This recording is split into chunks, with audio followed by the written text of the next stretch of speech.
My name is Mark, and today I'll be discussing how persuasion and compliance-gaining tactics are used in public health mass media campaigns and education programs, specifically regarding anti-drug usage and disease awareness campaigns. First, let's discuss a few examples I found regarding campaigning against drug use, primarily aimed towards children. Dare America is a program that started in the 80s with the goals of educating K-12 students about the dangers of drug use and aiming to form beneficial connections with law enforcement. The program brought police officers into the classroom and mixed educational information about drugs with practice scenarios about resisting drug solicitation and rewarding behavior at the completion of the course with a certificate. The program is still used in some regard today, despite research being conducted which found the program was largely ineffective at dissuading drug use in children. The reason for this was discussed in 1991 by researchers Bakey, Petty, and Gleicher in their article Persuasion Theory and Drug Abuse Prevention in the journal Health Communication. Baker and colleagues found that the use of central processing and authority in the classroom threatened the negative face of the students, being their freedom to choose what they do. This conflict resulted in some students engaging in drug use in order to retaliate against this threat and gain some sense of freedom again, drawing from what is called the psychological reactance theory. Another form of dissuading drug use in children was television advertisements, including pop culture figures.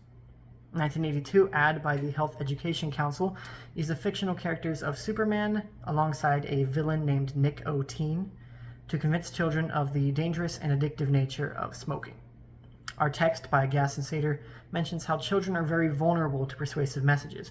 In this ad, we can see how using the famous hero character such as Superman, contrasting with a caricature of smoking meant to be repulsive to the viewer, can give extra credibility to the message of the council in the eyes of children. If the point wasn't made clear enough by the imagery, the ad also ends with a blatant statement by Superman to never say yes to a cigarette. A more recent video campaign by the Youth Ambassadors of Kansas City, called Lessons from My Neighborhood, had a segment titled Overdose. In this video, two boy puppets sing about how their mother uses drugs, how to spot the signs of an overdose, and how they shouldn't call an ambulance until the mom is shaking or foaming from her mouth.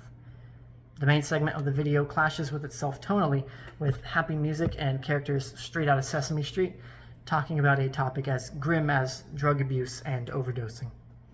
This creates a sense of unease in the viewer, which is amplified when it is revealed that the instructions regarding the ambulance were in fact real words told to a six-year-old girl named Josie by her mother.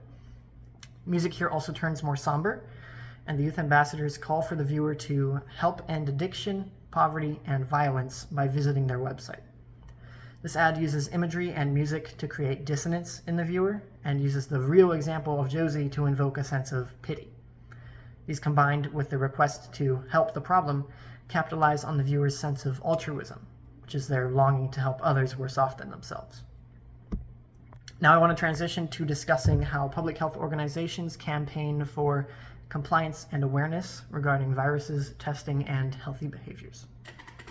For the past few decades, one of the biggest ad campaigns regarding a disease or virus has been around HIV/AIDS. Here I have two examples, which are essentially opposites of each other tonally. The first ad by the New York City Department of Health utilizes fear appeal and loss framing to get the viewers to practice abstinence or at least safe sex under the threat of death due to AIDS, which has no cure.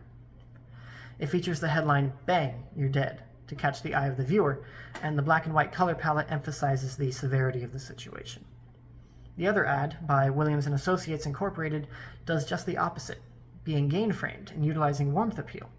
It features an African-American mother and daughter hugging with a bright yellow background, which is supposed to invoke warmth, joy, liveliness, and it has a message that highlights the free nature of HIV testing with the promise of being able to get busy living. The effectiveness of these tactics can be assessed by referring to a 2002 article by Devos Comby and Salovey called Applying Persuasion Strategies to Alter HIV-Relevant Thoughts and Behaviors, which is in the journal Review of General Psychology. In this paper, they discuss the effectiveness of gain and loss framing on convincing target audiences to get tested for HIV, finding that both types of message framing were useful in different contexts. It also referred to the effectiveness of tailoring the message to a target group, like the Williams & Associates ad does to African Americans.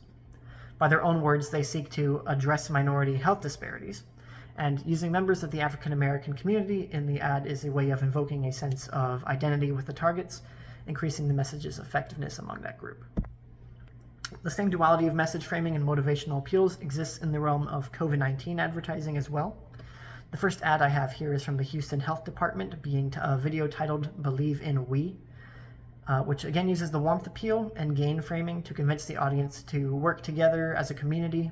As they say, there can be no they anymore, only we, and also to comply with behaviors such as washing hands and social distancing.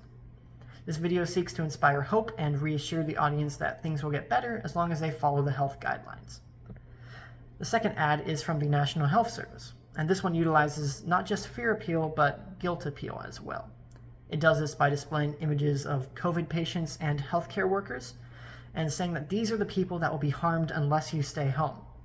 It tries to convince the viewer that they are responsible for the health of others, and there will be consequences for not following the NHS wishes. It also makes use of a red and yellow color palette commonly associated with biohazards in film and media to exaggerate this point and convince the audience that this is a real hazard. So in these ads and the research supporting them, we have seen how public health organizations have used mass media advertisements and interpersonal education programs to call for compliance with healthy behaviors for the good of oneself and for the rest of the public. The most impactful tactics, as outlined here, were message framing, whether that be loss or gain framing, information tailoring to specific age or ethnic groups, and motivational appeals such as fear and warmth appeals. This has been my presentation on public health and persuasion. Thank you for listening.